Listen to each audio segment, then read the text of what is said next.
Olá, sejam todos bem-vindos, técnicos e engenheiros de segurança do trabalho, nesse nosso curso de estudo das normas regulamentadoras. E a norma que vamos estudar agora é a NR03. É uma norma pequena, uma norma que pouca gente conhece, 2, 3 páginas, e nunca ninguém deu muita importância para a NR03. Máximo que algumas pessoas sabiam e ainda algumas faziam, se confundiam no conceito de embargo e interdição. Mas agora, em setembro de 2019, houve uma mudança que alterou profundamente a NR03. E é muito importante que você, técnico ou engenheiro, agora conheçam dessa norma. Porque se você for empregado, um dia pode ser que lá a sua empresa sofra um embargo ou uma interdição. Então você tem que conhecer bem essa norma e conseguir resolver o problema lá do seu empregador. E se você trabalha como consultor, trabalhador autônomo, técnico ou engenheiro, aí muito mais você precisa conhecer da NR03, porque um certo dia um cliente seu pode ter uma obra embargada ou um setor, um estabelecimento interditado e vai depender dos seus conhecimentos para desamarrar essa coisa. E o que é que foi mudado? Em setembro de 2019, uma portaria alterou a NR03.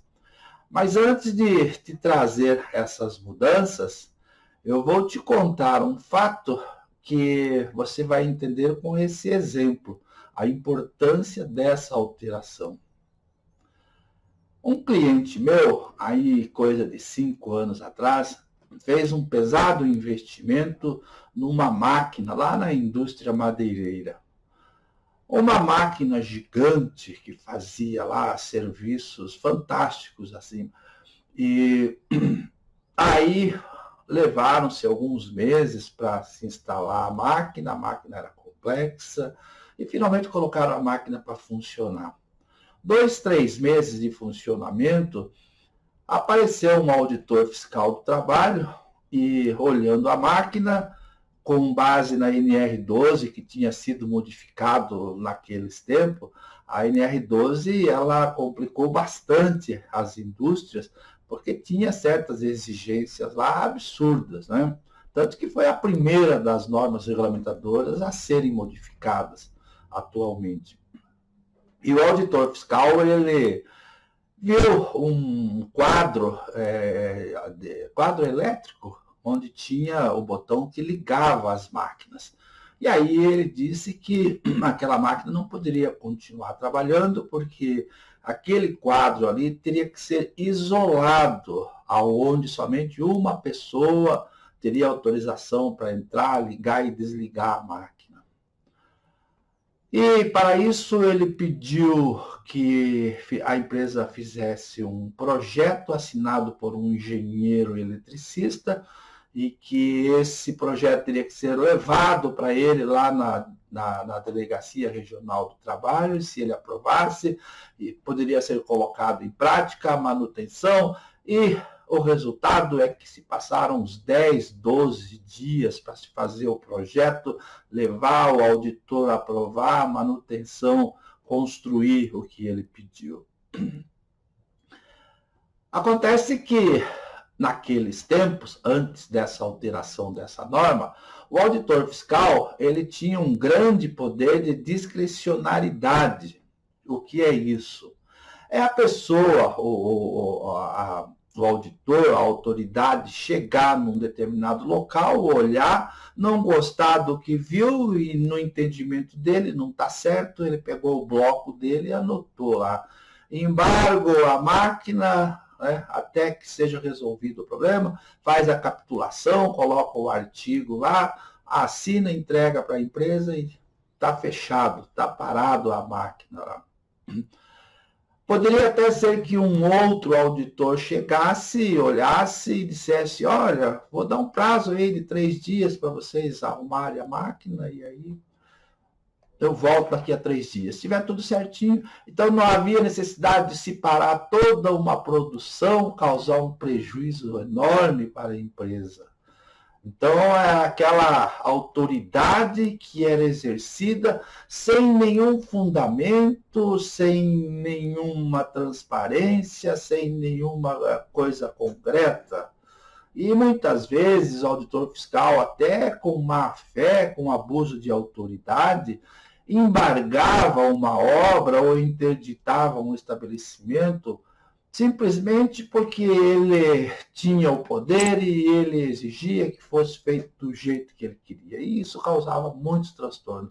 Me lembro de muitos casos em que o auditor fiscal chegava e bagunçava e ele era autoridade e tinha que ser feito. Alguns até com segundas e terceiras intenções, né? Mas aí, essa alteração que teve em setembro de 2019 mudou completamente. Acabou-se com essa discricionalidade do auditor fiscal de chegar e fazer do jeito que ele quer, como que ele quer.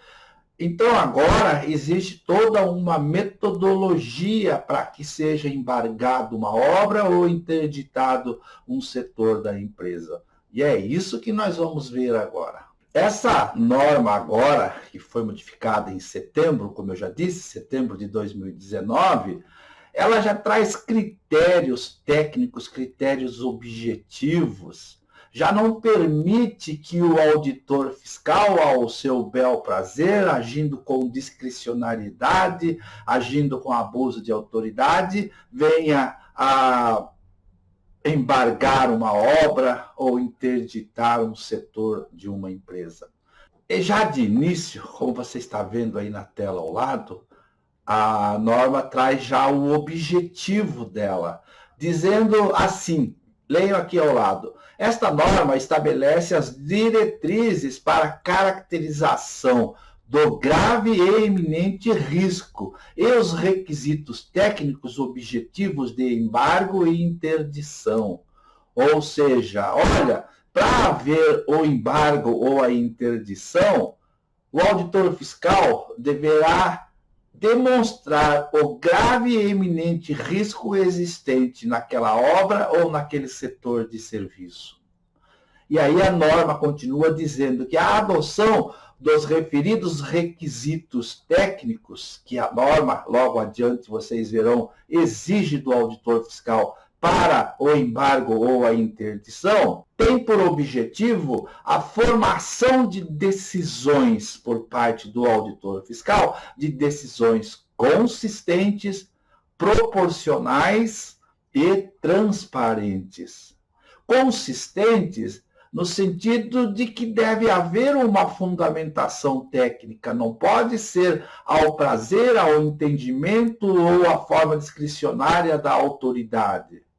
Isso é a consistência. E tem que ser proporcional. O que é ser proporcional? Ora, se tem um botão de liga e desliga, será que é proporcional eu parar toda uma produção? Não seria o caso de fazer de alguma exigência ali, dar um prazo, 2, 3 dias de se resolver aquilo?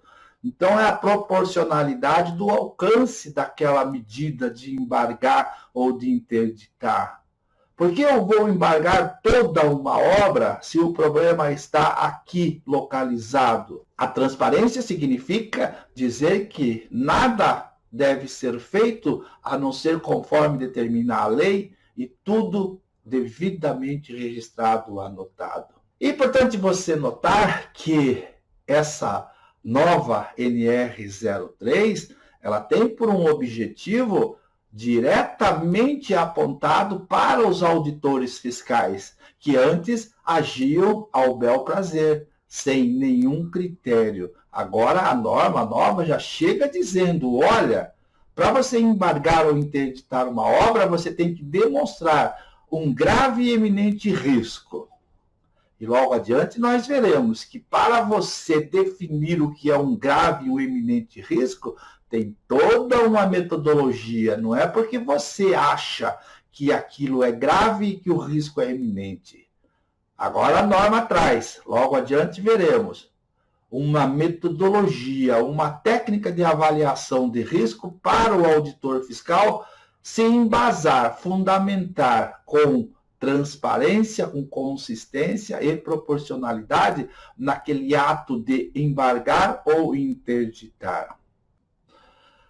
Continuando a leitura do texto, no item 321, diz: considera-se grave e iminente risco toda condição ou situação de trabalho que possa causar acidente ou doença com lesão grave ao trabalhador.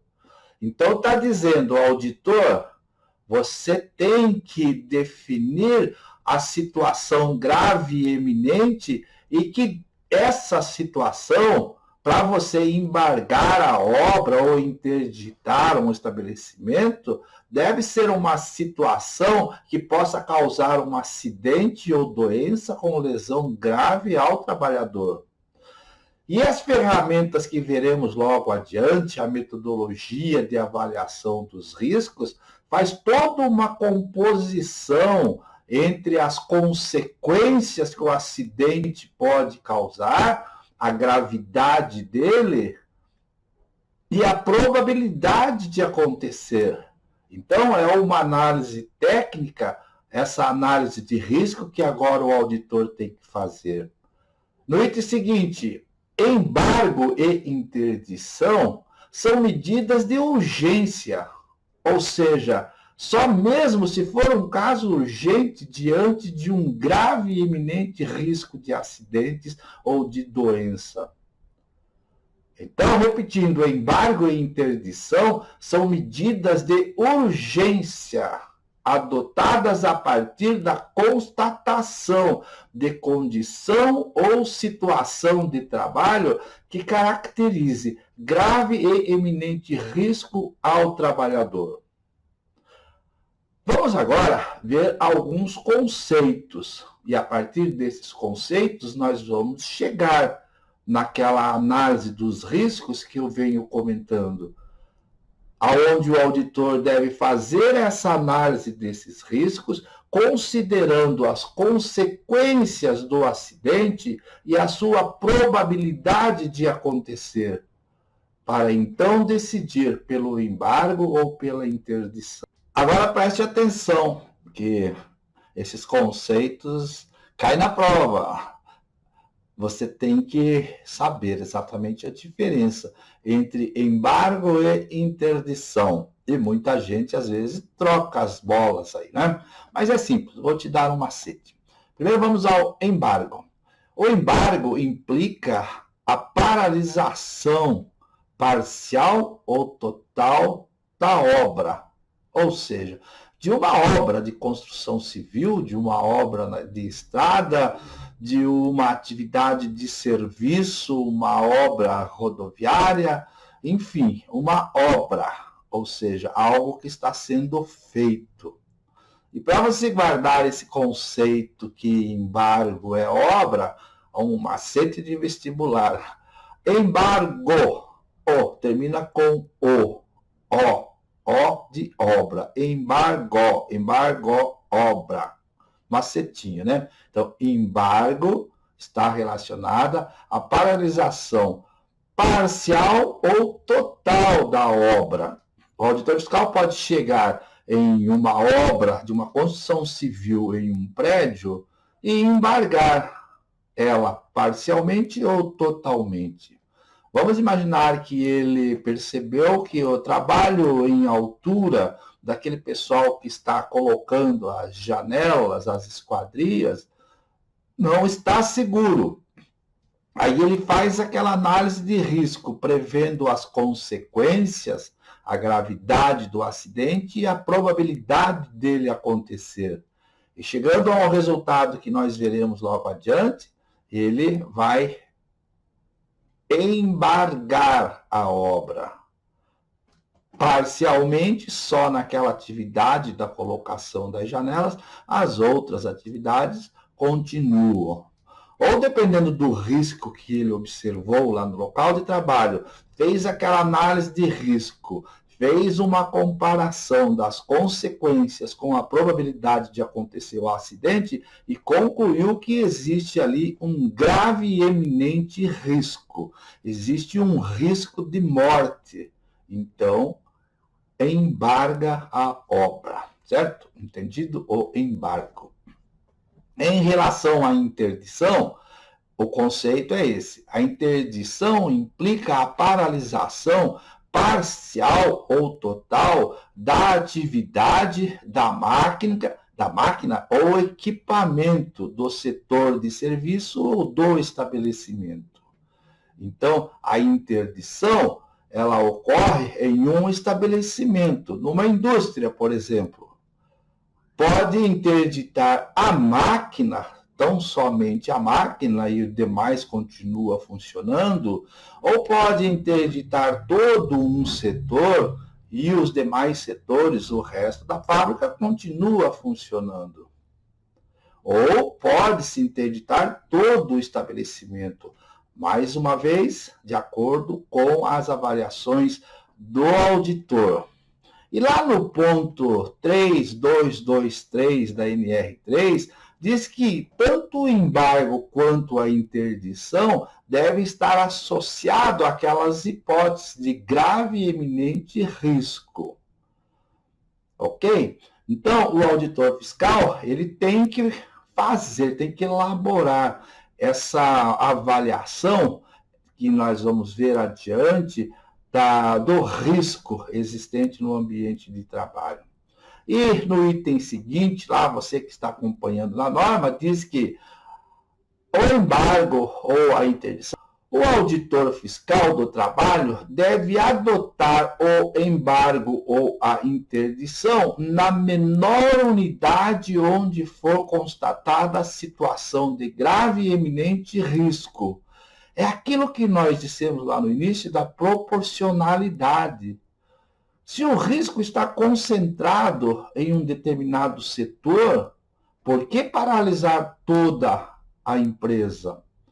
Se o risco está concentrado em uma máquina, por que paralisar aquele setor? Por que paralisar a produção?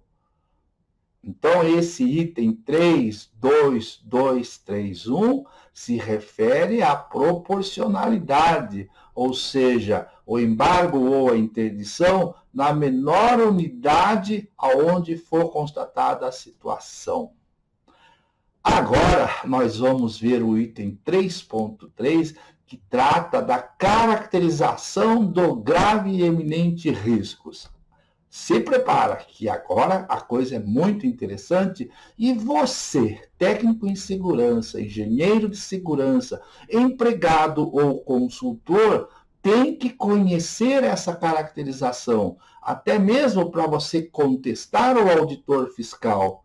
E se o jurídico da empresa vai entrar no assunto para levantar o embargo ou a interdição, o advogado que não entende nada do que nós estamos estudando aqui agora, ele vai ser assessorado por você, profissional da área de segurança do trabalho, e dizer para o advogado: doutor, o auditor fiscal deveria ter feito a caracterização do grave e eminente risco antes de embargar a nossa obra ou antes de interditar o setor.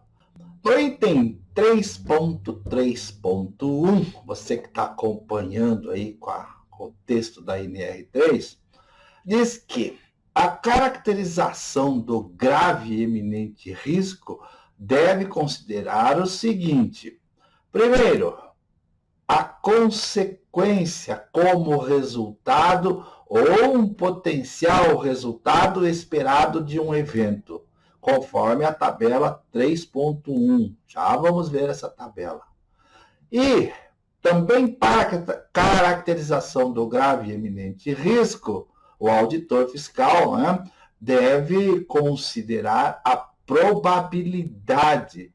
Probabilidade é a chance de acontecer aquele evento, aquele resultado. Tudo conforme as tabelas que nós veremos a seguir. Essas tabelas trazem os conceitos que você deve avaliar para definir a consequência do acidente e para definir a probabilidade. Uma vez o auditor fiscal definido a possível consequência de um acidente ali e a sua probabilidade, ele faz o confronto dessas informações, dessas considerações, e desse confronto sairá o resultado para se definir se aquele risco ele é grave, ele é iminente. Quer ver um exemplo? Chegou o auditor, uma obra da construção civil. Vou usar aquele exemplo lá do pessoal trabalhando em altura, colocando esquadrias, colocando janela, ou fazendo alguma atividade do lado externo do prédio. E aí o auditor verifica que tem 2 trabalhadores pendurados em uma corda, essa corda está amarrada numa tábua, alguma coisa assim, numa cadeirinha, né? Engata ali uma cadeirinha. E aí o auditor olha aquilo e ele vai verificar a consequência e a probabilidade do acidente acontecer. A consequência, se cair, se arrebentar aquela corda e cair lá de cima, a consequência é a morte, com certeza. E qual a probabilidade de acontecer aquilo? De 0 a 100, uma probabilidade é de 90%. Vem um vento, a corda arrebenta, então a consequência é a pior de todas, que é a morte, e a probabilidade é quase que certeira do evento acontecer. Então ali o auditor fiscal tem uma situação de um grave e eminente risco. E na tabelinha que ele vai montar nessa análise do risco, que você já vai ver, está a pior das situações que pode acontecer. Então, é essa caracterização, essa avaliação do risco que você, técnico, engenheiro de segurança, deve conhecer para confrontar o auditor fiscal. Porque você pode ter uma situação, um outro exemplo, em que não existe aquela consequência da morte. Existe uma consequência de um acidente, mas a probabilidade é muito pequena. Então, fazendo um confronto de um acidente que não leva à morte, seria um acidente com uma consequência menos danosa para o trabalhador, uma probabilidade pequena. Então, fazendo esse confronto, não há necessidade de embargar a obra ou de interditar o setor. Continuando, no item 332. Para fins de aplicação desta norma, o risco é expresso em termos de uma combinação, isso que eu já falei, das consequências de um evento e da probabilidade, né? Então, esses 2 exemplos que eu citei aí para você, vêm bem a calhar nesse item 3.3.2. E no 333, ao avaliar os riscos, o auditor fiscal do trabalho deve considerar a consequência e a probabilidade separadamente. Evidente, são 2 análises em separado. Qual a consequência do acidente? A consequência é a morte. A consequência é uma queda, mas não vai morrer.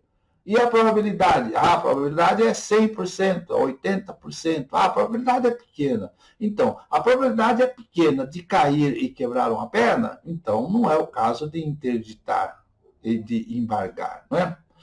No 334 diz que a classificação da consequência e da probabilidade será efetuada de forma fundamentada. Então, nós veremos logo adiante os conceitos do que é uma consequência grave, severa, significativa e as probabilidades de como isso pode, o evento, acontecer.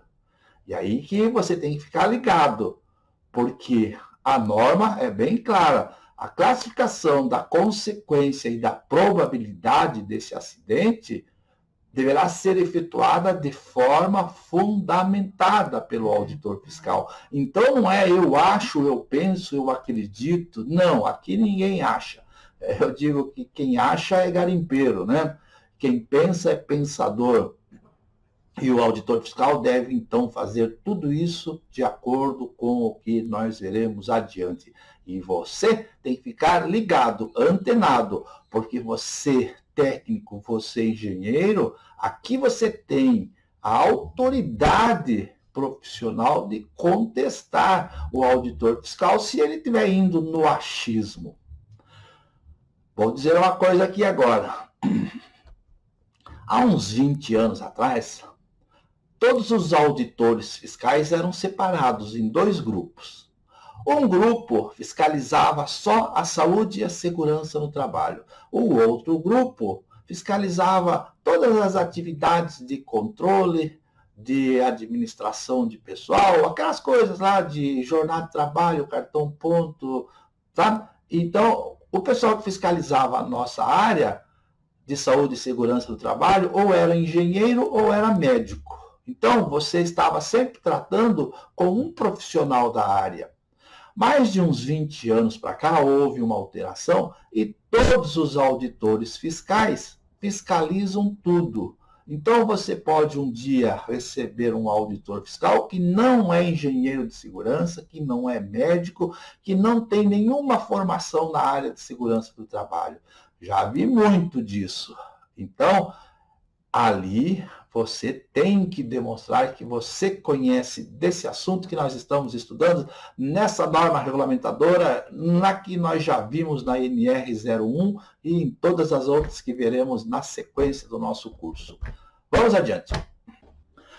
Você está lembrado agora há pouco que eu disse que o auditor fiscal ele deve fazer toda essa avaliação de forma fundamentada, né? No item 3.3.4. Então, agora, eu vou aqui passar para vocês as classificações, as definições dos conceitos, quando vamos fazer a análise das consequências. Você tem aí na norma regulamentadora, no item 335, a tabela 3.1, classificação das consequências. Então, em um acidente de trabalho, qual é a pior consequência? Ora, é a morte, não é? A morte, um acidente fatal. E o conceito que a norma traz é de que aquele acidente que pode levar a óbito imediatamente, ou que venha a ocorrer posteriormente. Então, é um acidente grave que o trabalhador pode morrer ali no local ou morrer no hospital, morrer depois. E o caso de uma queda de grande altura, a probabilidade da morte é quase que 100%, né? Logo depois da consequência morte, a gravidade seria um acidente, a consequência severa. A consequência é severa quando o acidente pode prejudicar a integridade física ou a saúde, provocando lesão ou sequela permanentes. Então, é um acidente que a pessoa não morre, mas a consequência física pode ter uma parte do corpo amputada, uma perna, um braço, pode ter uma sequela, a perda da visão, a perda de uma função vital, enfim, não morre, mas sofre uma agressão forte. A terceira classificação da consequência seria uma consequência significativa. É aquela que pode prejudicar a integridade física ou a saúde do trabalhador, provocando lesão que implique em incapacidade temporária por prazo superior a 15 dias. Então, sofre um acidente, quebra uma perna, quebra um braço, ou sofre um ferimento e fica afastado por 1 mês, 2 meses, 6 meses, conforme a gravidade. Então, não morreu, não teve amputação de parte do corpo, não perdeu nenhuma função orgânica, mas sofreu um acidente, teve um corte, quebrou algum osso, fez um acidente grave lá e ficou afastado por mais de 15 dias. Então, é uma consequência significativa, temos que considerar. Agora, a quarta consequência é aquela consequência leve, em que o trabalhador, nesse acidente, pode prejudicar a integridade física ou a saúde, provocando uma lesão que implique incapacidade temporária por tempo inferior a 15 dias. Então, não foi nada grave. Se acidentou, cortou-se, machucou-se, ralou, mas em 15 dias está de volta trabalhando. Então, a consequência é leve. E pode haver aquela situação em que o auditor fiscal vai avaliar e percebe que ali não existe consequência nenhuma, não ocorre acidente, nenhuma lesão ou efeito à saúde. Ok? Entendido? Então, as consequências são, a pior delas, a mais grave, a morte. Na sequência, a consequência severa, aonde não morre, mas é um acidente grave. A terceira consequência é aquela significativa que não sofre amputação, não é grave, mas provoca uma lesão com afastamento superior a 15 dias e leve quando o afastamento é menor do que 15 dias. Então, essa é a classificação das consequências. Agora, vamos ver a segunda classificação. Lembre-se que nós temos que fazer o confronto das consequências e da probabilidade, para aí definirmos o resultado para se chegar à conclusão se se trata de uma situação de grave e eminente risco. Vamos ver agora a classificação das probabilidades. Probabilidade é de aquele evento acontecer. Qual é a chance de acontecer aquele acidente? A probabilidade, que é a possibilidade de acontecer aquele acidente, divide-se em três: provável, possível e remota. A probabilidade provável, a ocorrência do acidente, ela é provável quando observamos que medidas de prevenção são inexistentes ou reconhecidamente inadequadas. O fiscal chega e ele observa que não há nenhum tipo de prevenção, nenhuma medida de prevenção. Ou então tem lá uma situação que se diz que é de prevenção, mas é totalmente inadequada. No trabalho em altura, não tem aquele cabo, a linha de vida, mas tem uma corda que colocaram lá. Muitas vezes, como você já viu, trabalho em andaime, a linha de vida é amarrada no próprio andaime. Quer dizer, se o andaime cai, vai o trabalhador, vai a linha de vida. Quer dizer, então, percebe-se que inexiste a proteção, a prevenção, ou então ela existe, mas é inadequada. Então, ali, a probabilidade de acontecer o acidente é classificada como provável, ou seja, é quase certeza de que vai acontecer, né?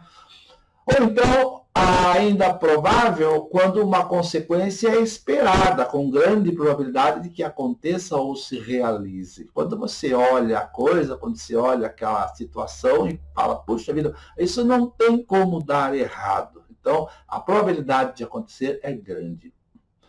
A segunda classificação da probabilidade é quando aquilo que você está vendo é possível de acontecer o acidente. No caso, quando medidas de prevenção apresentam desvios ou problemas significativos e não há garantia de que aquelas medidas sejam mantidas. E uma consequência talvez aconteça, com possibilidade de que se efetive, que seja concebível. Então, é uma situação de quase acidente que você está percebendo ali. Ela não é assim uma coisa certeira que vai acontecer, mas a chance de acontecer é grande.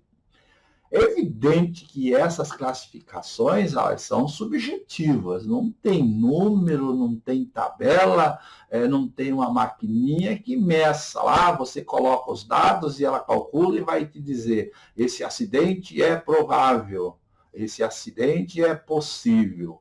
Então, tudo depende da observação, do conhecimento de quem está analisando, da experiência, mas, repito, é tudo muito subjetivo. A terceira situação dentro das probabilidades é aquela remota. Então, é uma situação de risco que você está percebendo ali, mas a possibilidade de acontecer um acidente, ela é remota. E quando que isso acontece? A possibilidade é remota quando medidas de prevenção são adequadas. Chegou ao local, a situação é de risco, mas as medidas de proteção são efetivas, são adequadas. Com alguns pequenos desvios, como diz o texto, mas elas existem e são adequadas. Ainda que em funcionamento, não há garantias de que sejam mantidas, sempre ou a longo prazo. Você, o auditor fiscal, você, o técnico de segurança, o engenheiro, percebeu a situação que existe ali uma segurança, uma prevenção naquele momento. Você não tem a garantia de que amanhã ou depois vão estar ali presentes aquelas medidas de prevenção. E é remota essa classificação das probabilidades, uma consequência pouco provável que aconteça, ou é quase improvável. Então, é aquela situação de que está tudo sob controle agora, não sei amanhã ou depois. Mas uma consequência aqui é pouco provável, ou seja, é improvável que aconteça um acidente. Então, essas são as três classificações da probabilidade. Agora nós vamos ver a tabela que eu venho prometendo desde o início dessa aula, onde nós vamos confrontar a consequência e a probabilidade. E aí vamos ter várias classificações e, ao final, um resultado, ou diversos resultados, diversas situações que vamos levar em consideração para definir se se trata de um grave e eminente risco ou não. Vamos ver a tabela? Olha aí a nossa tabela. Então, ela assim, à primeira vista parece meio confusa, mas é tranquilinha.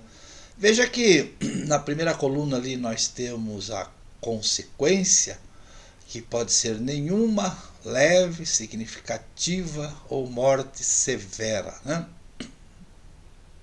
Ao lado, a coluna da probabilidade, aonde o evento é raro, a situação, o acontecimento, depois vem dividindo em cada consequência, ela pode ser remota, possível ou provável.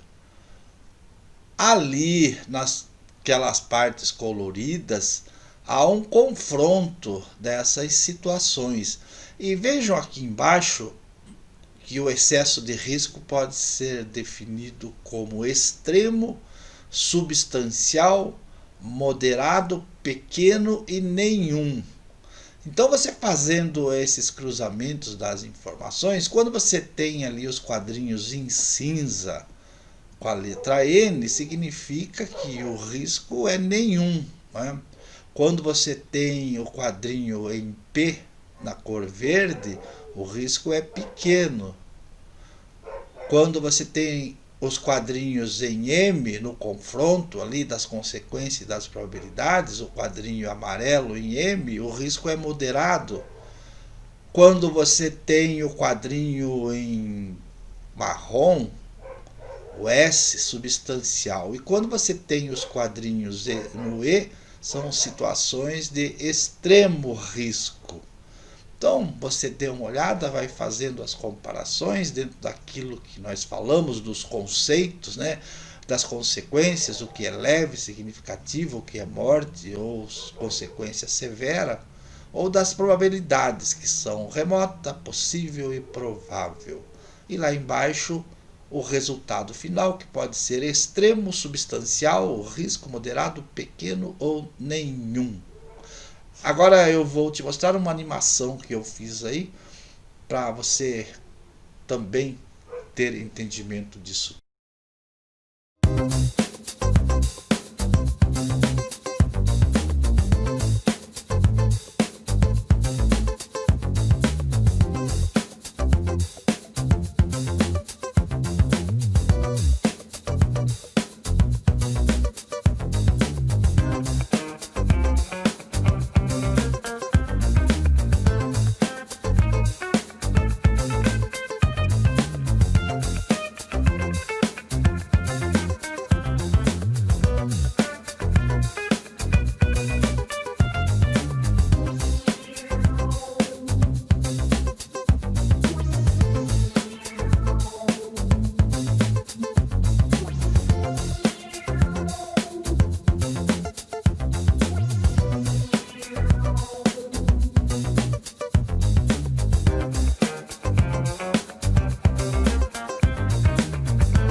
É isso aí, então. Chegamos ao final dessa nossa aula da NR03, Embargo e Interdição. E o que tínhamos era isso.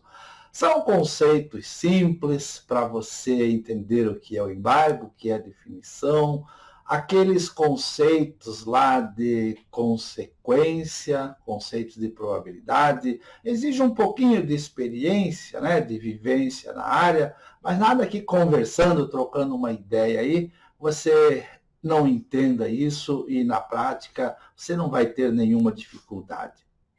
Espero que você tenha gostado e, sobretudo, que você tenha entendido dessa aula da NR03, que é muito importante você conhecer e dominar esse assunto. Na próxima aula, nós temos uma pedreira, que é o estudo da NR04 do SESMIT.